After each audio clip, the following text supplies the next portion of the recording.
Jayden Daniels has a knee injury, status uncertain for Week 3 against the Raiders.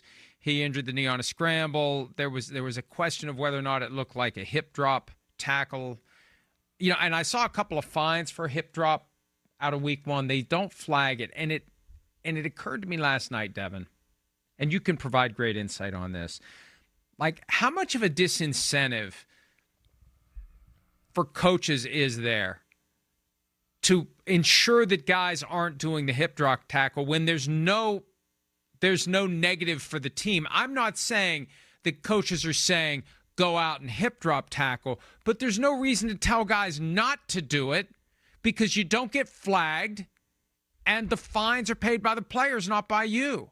So, like, if the coaches were fined every time somebody did a hip drop tackle, I assume every meeting would include a refresher on how to avoid that thing that's going to cost me money. But there's no reason for teams to ensure that guys aren't doing it. It's all the guys not doing it so they don't get a letter from the league telling them that their next paycheck's going to be reduced.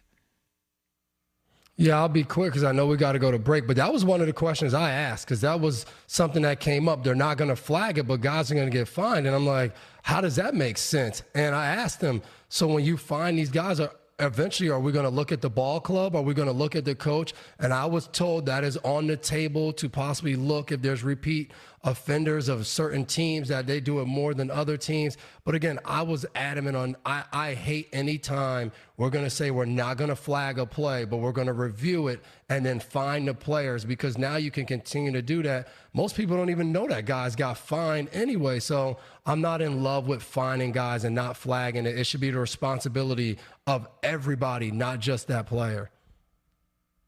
Dan Quinn, the coach of the Commanders, said yesterday that Daniels is truly day-to-day. He's begun the return-to-play process. He's got a knee sprain. That doesn't tell us anything. It doesn't tell us which ligament. It doesn't tell us the degree of the ligament damage, but clearly there's something. And there are 5 quarterbacks now out of 32. That's somewhere between 10 and 20% in the entire league. 5 guys who have been injured and lost time already. Well, Jayden Daniels hasn't, but he could.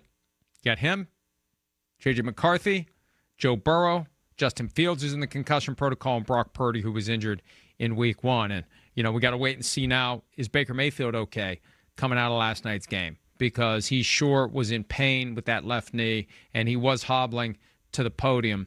So, we find these things out a day or two later. They keep it quiet at first, but then we find out. And it's a lot of quarterbacks to be injured this early in the season. Hi, it's Mike Florio. Thanks for watching PFT on YouTube. Hit subscribe for the latest news and analysis from Pro Football Talk.